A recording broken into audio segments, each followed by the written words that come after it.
अस्सलामु अलैकुम दोस्तों, ਤੁਸੀਂ ਵੇਖ ਰਹੇ ਹੋ ਪਾਕ ਪੰਜਾਬ ਟੀਵੀ ਤੇ ਮੈਂ ਆ ਤੁਹਾਡਾ ਦੋਸਤ ਅਬਦੁਲ ਵਾਹਿਦ। ਦੋਸਤੋ ਮਾਸ਼ਾਅੱਲਾ, ਜਿਸ ਤਰ੍ਹਾਂ ਕਿ ਤੁਹਾਨੂੰ ਭਰਾਵਾਂ ਨੂੰ ਪਤਾ ਹੈ ਕਿ ਅਸੀਂ ਅੱਜ ਤੋਂ ਕੋਈ 3 ਜਾਂ 4 ਜਾਂ ਐਂਡ 5 ਮਹੀਨੇ ਪਹਿਲੇ ਦੋਸਤੋ ਇਸ ਸਾਲ ਇਸ ਸਰਦੀ ਦੇ ਮੌਸਮ ਦੇ ਵਿੱਚ 3-4 ਮਹੀਨੇ ਪਹਿਲੇ ਅਸੀਂ ਇੱਕ 55 ਏਕੜ ਜ਼ਰਈ ਜ਼ਮੀਨ ਦੀ ਵੀਡੀਓ ਅਪਲੋਡ ਕੀਤੀ ਸੀ, ਜਿਹੜੀ ਕਿ ਮਾਸ਼ਾਅੱਲਾ ਬੜੀ ਚੱਲੀ ਸੀ ਤੇ ਦੋਸਤਾਂ ਨੂੰ ਬੜੀ ਪਸੰਦ ਆਈ ਸੀ, ਕਿਉਂਕਿ ਉਹ ਇੰਤਹਾਈ ਸਸਤੀ ਜ਼ਰਈ ਜ਼ਮੀਨ ਸੀ। ਦੋਸਤੋ ਅੱਜ ਫਿਰ ਤੁਹਾਨੂੰ ਦੁਬਾਰਾ ਫਿਰ ਉਹੀ ਮੈਂ ਜ਼ਮੀਨ ਦਿਖਾਉਂਦਾ ਪਿਆ। ਉਦੋਂ ਉਹਦੇ ਵਿੱਚ ਨਿੱਕੀ ਨਿੱਕੀ ਬਿਲਕੁਲ ਛੋਟੀ ਛੋਟੀ ਗੰਦਮ ਲੱਗੀ ਹੋਈ ਸੀ ਤੇ ਹੁਣ ਤਾਂ ਮਾਸ਼ਾਅੱਲਾ ਮਾਲਕਾਂ ਨੇ ਗੰਦਮ ਵੱਢ ਲਈ ਹੈ ਤੇ ਕੋਸ਼ਿਸ਼ ਆ ਵੈਸੇ ਕਿ ਫਰਕ ਹੋਇਆ ਪਿਆ ਕਿ ਗੰਦਮ ਵੱਢ ਲਈ ਇਹਨਾਂ ਨੇ ਇੱਥੋਂ ਭਰਾਵਾਂ ਸਾਹਮਣੇ ਵਿੱਚ ਭਰੀਆਂ ਪਾਈਆਂ ਪਈਆਂ ਨੇ। ਦੋਸਤੋ ਇਹ 55 ਏਕੜ ਜ਼ਰਈ ਜ਼ਮੀਨ ਸੀ। ਦੁਬਾਰਾ ਮੂਵੀ ਪਾਉਣ ਦਾ ਮਕਸਦ ਸਿਰਫ ਇਹ ਹੀ ਹੈ ਕਿ ਇਹਦੇ ਵਿੱਚੋਂ 15 ਜਾਂ 16 ਏਕੜ ਸੇਲ ਹੋਈ ਹੈ, ਬਾਕੀ ਹਲੇ ਤਾਈਂ ਆਪਣੇ ਕੋਲ ਸਾਰੀ ਜ਼ਮੀਨ ਮੌਜੂਦ ਹੈ। ਕਈ ਦੋਸਤ ਕਾਲ ਨਹੀਂ ਕਰਦੇ ਹੋਣਗੇ, ਸਮਝਦੇ ਹੋਣਗੇ ਕਿ ਪਤਾ ਨਹੀਂ ਇਹ 55 ਏਕੜ ਸੇਲ ਹੋ ਗਈ ਸੀ ਤੇ ਬਕਾਇਦਾ ਮੈਂ ਵੀ ਇੱਕ ਦੋ ਦੋਸਤਾਂ ਨੇ ਕਿਹਾ ਵੀ ਹੈ ਕਿ ਸੇਲ ਹੋ ਗਈ ਸੀ, ਲੇਕਿਨ ਦੁਬਾਰਾ ਫਿਰ ਮੈਨੂੰ ਪਤਾ ਚੱਲਿਆ ਕਿ ਸਿਰਫ 15-16 ਏਕੜ ਸੇਲ ਹੋਈ ਹੈ, ਬਾਕੀ ਹਲੇ ਇਹ ਸਾਰੀ ਜ਼ਮੀਨ ਆਪਣੇ ਕੋਲ ਮੌਜੂਦ ਹੈ। ਤੇ ਇੰਤਹਾਈ ਸਸਤੀ ਜ਼ਰਈ ਜ਼ਮੀਨ ਸੀ। ਸਸਤੀ ਇਸ ਵਾਸਤੇ ਸੀ ਕਿ ਕੁਛ ਹਿੱਸਾ ਬਿਲਕੁਲ ਸਸਤਾ ਸੀ, ਕਿਉਂਕਿ ਉੱਥੇ ਕਲਰ ਸੀ ਸੇਮ ਸੀ ਤੇ ਕੁਛ ਹਿੱਸਾ ਅਜੇ ਵੀ ਭਰਾਵਾਂ ਸਾਹਮਣੇ ਹੈਗਾ ਹੈ, ਆਬਾਦ ਹੈਗਾ ਹੈ, ਗੰਦਮ ਲੱਗੀ ਹੋਈ ਸੀ ਹੈ।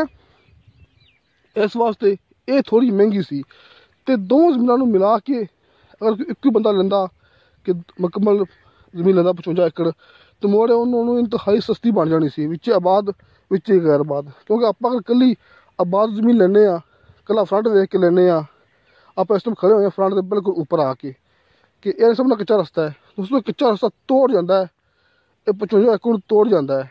ਤੇ ਇਸ ਸਾਈਡ 'ਤੇ ਮੈਂ ਭਰਾਵਾਂ ਨੂੰ ਦਿਖਾਉਣਾ ਕਿ ਕਿੱਥੇ ਉਹ ਭਰੀਆਂ ਪਾਈਆਂ ਪਈਆਂ ਨੇ।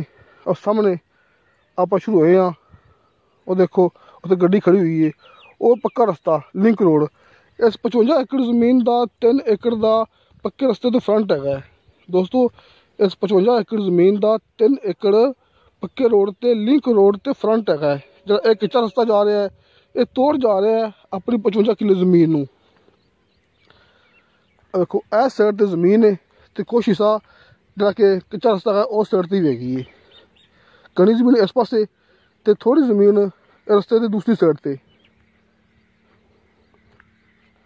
ਇਹ ਵੇਖੋ ਦੋਸਤੋ ਇਸ 55 ਕਿੱਲੇ ਜ਼ਮੀਨ ਦੀ ਡਿਮਾਂਡ ਕੀਤੀ ਸੀ ਉਸ ਦੌਰ 'ਚ ਮਾਲਕ ਨੇ 6 ਲੱਖ ਰੁਪਇਆ।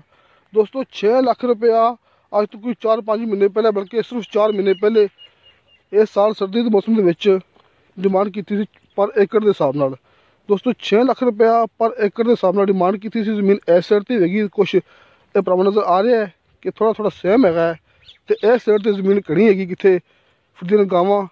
ਇਸ ਵਾਸਤੇ ਕਿ ਕੁਛ ਜ਼ਮੀਨ ਬਹੁਤ ਅੱਛੀ ਸੀ, ਬਹੁਤ ਹੀ ਸ਼ਾਨਦਾਰ ਸੀ। ਅਸੀਂ ਸਮਝ ਲਓ ਕਿ ਇਹਦੇ ਵਿੱਚ ਕੁਛ ਜ਼ਮੀਨ ਐਸੀ ਪਈ ਹੋਈ ਹੈ ਜਿਹੜੀ ਕਿ ਆਪਾਂ ਨੂੰ ਕਮ ਸੇ ਕਮ ਬਣਨੀ ਸੀ 8 ਲੱਖ ਦੇ ਹਿਸਾਬ ਨਾਲ, ਫੀ ਏਕੜ ਦੇ ਹਿਸਾਬ ਨਾਲ, ਤੇ ਕੁਛ ਜ਼ਮੀਨ ਵਿੱਚ ਐਸੀ ਪਈ ਹੋਈ ਸੀ ਜਿਹੜੀ ਆਪਾਂ ਨੂੰ 4 ਲੱਖ ਜਾਂ 4.5 ਲੱਖ ਦਾ ਆਪਾਂ ਨੂੰ ਫੀ ਏਕੜ ਮਿਲਣਾ ਸੀ। ਲਿਹਾਜ਼ਾ 8 ਲੱਖ ਤੇ 4 ਲੱਖ ਨੂੰ ਮਿਲਾ ਕੇ ਕੁੱਲ ਜ਼ਮੀਨ ਇਕੱਠੀ ਕਰਕੇ ਤੇ ਇਹਦੀ ਡਿਮਾਂਡ ਕੀਤੀ ਸੀ ਮਾਲਕ ਨੇ 6 ਲੱਖ ਰੁਪਇਆ ਪਰ ਏਕੜ ਦੇ ਹਿਸਾਬ ਨਾਲ।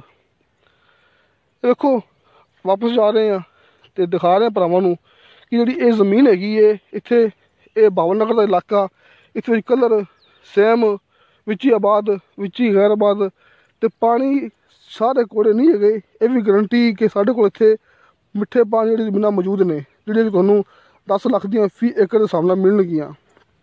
ਕਿ ਜਿਹੜਾ ਪਾਣੀ ਨਾਰਮਲ ਹੁੰਦਾ ਹੈ ਉਹ ਸਸਤੀ ਹੁੰਦੀ ਹੈ, ਉਹ ਮਿਲਦੀ ਹੁੰਦੀ ਹੈ ਕੋਈ 5-6 ਲੱਖ ਦੇ ਫੀ ਏਕੜ ਦੇ ਹਿਸਾਬ ਨਾਲ। ਦੋਸਤੋ ਭਰਾਵਾਂ ਨੂੰ ਦਿਖਾ ਰਿਹਾ ਸਾਂ ਕਿ 55 ਕਿੱਲੇ ਜ਼ਰਈ ਜ਼ਮੀਨ ਜਿਹਦੇ ਵਿੱਚੋਂ ਹਾਲੇ ਤੱਕ ਸਿਰਫ 15-16 ਏਕੜ ਸੇਲ ਹੋਏ ਨੇ, ਬਾਕੀ ਸਾਰੀ ਮੌਜੂਦ ਹੈ। ਕੱਚੇ ਰੋਡ 'ਤੇ ਮੁਕੰਮਲ ਫਰੰਟ ਹੁੰਦਾ 55 ਏਕੜ ਦਾ ਤੇ ਪੱਕੇ ਰੋਡ 'ਤੇ ਹੁੰਦਾ 3 ਏਕੜ ਦਾ ਫਰੰਟ ਤੇ 6 ਲੱਖ ਰੁਪਏ ਡਿਮਾਂਡ ਕੀਤੀ ਸੀ ਮੁਕੰਮਲ ਜ਼ਮੀਨ ਦੀ। ਜਿਹਨੇ ਮੁਕੰਮਲ ਜ਼ਮੀਨ ਲੈਣੀ ਹੈ, ਕਿਸੇ ਦੋਸਤ ਵਿੱਚੋਂ ਚੰਗੀ ਜ਼ਮੀਨ ਲੈਣੀ ਵੇਖ ਕੇ ਉਹ ਤੁਹਾਨੂੰ ਮਿਲਣੀ ਹੈ 8 ਲੱਖ ਦਾ ਫੀ ਏਕੜ। ਕਿਸੇ ਦੋਸਤ ਨੇ ਉਸ ਤੋਂ ਹਲਕੀ ਜ਼ਮੀਨ ਲੈਣੀ ਜਿੱਥੇ ਕਲਰ ਹੈ ਸੇਮ ਹੈ, ਉਹ ਤੁਹਾਨੂੰ ਮਿਲਣੀ ਹੈ ਕੋਈ 5 ਲੱਖ ਦਾ ਫੀ ਏਕੜ। ਜਾਂ ਮੌਕੇ 'ਤੇ ਇਹਨਾਂ ਦੋਵਾਂ ਕੀਮਤਾਂ ਦੇ ਵਿੱਚੋਂ ਕਮੀ ਪੇਸ਼ੀ ਪਿਆਰ ਮੁਹੱਬਤ ਹੋ ਜਾਏਗਾ। ਤੇ ਦੋਸਤੋ ਆਪਣੇ WhatsApp ਨੰਬਰ ਲੱਗੇ ਹੁੰਦੇ ਨੇ ਹਰ ਮੂਵੀ ਦੀ ਡਿਸਕ੍ਰਿਪਸ਼ਨ ਦੇ ਵਿੱਚ। ਦੋਸਤੋ अपना WhatsApp नंबर लग्या होंदा है हर मूवी की डिस्क्रिप्शन विच भरावां नूं दिखा रहे हैं। लिंक रोड जिहड़ा कि बहावनगर मिंचनाबाद मेन रोड तो आ रहा है, जिला बहावनगर तहसील मिंचनाबाद बहावनगर मिंचनाबाद रोड लगता है। उस मेन रोड तो लिंक रोड आ रहा है। इत्थे अपने कोल जमीनां ने माशाअल्लाह बहुत सारियां, सस्तियां भी महंगियां भी, आबाद भी गैर आबाद भी। तुसीं अपने नाल राबता कर सकदे जी। अपना दफ्तर है आरफ वाला शहर कुमारा वाला चौक बहावनगर रोड ते, ते नंबर अपने डिस्क्रिप्शन दे विच लगे होंदे ने। नाल भरावां दिखा रहा मैं कि आप वापस जा रहे हैं बहावनगर रोड ते कि लिंक रोड है। इनके उपर अपने को सिर्फ ये जमीन हैगी दोस्तों। इतने अपने को माशाअल्लाह बहुत सारी जमीन पई हुई ने इस इलाके ये बहावनगर सस्तियां भी महंगियां भी, पानी कौड़ा भी होंदा है, मिठा भी होंदा है। तुसीं अपनी मर्जी मुताबिक अपने को जमीनां ले सकते जी दोस्तों। बकायदा गारंटी होंदी है। जिला पाकपतन जिला बहावनगर इत्थे अपनी मुकम्मल गारंटी होंदी है। इत्थे अपने को जमीनां 1 एकड़ तो लैके तुसीं इक्को जगह ते 7 मरबे भी ले सकते जी। इस बहावनगर के इलाके बकायदा क्लीयर जमीन होगी, 100% अपनी गारंटी होगी। तो दोस्तों तुहानू साडी वीडियो पसंद आवे, साडी वीडियो लाइक तो शेयर ये जरूर करो, तो अपने बेहतरीन जो कमेंट्स लेके भेजो, क्योंकि आपस तो भरावां वो चीज़ दिखाने जी कि ओरिजिनल हो, बिल्कुल पाक साफ हो। रमज़ान का महीना है, झूठ नहीं बोलते है। जी मूवी ओरिजिनल है, फेक मूवी आप अपलोड नहीं करते। इंशाअल्लाह ताला मिलांगे अगली वीडियो ते। खुदा हाफिज़।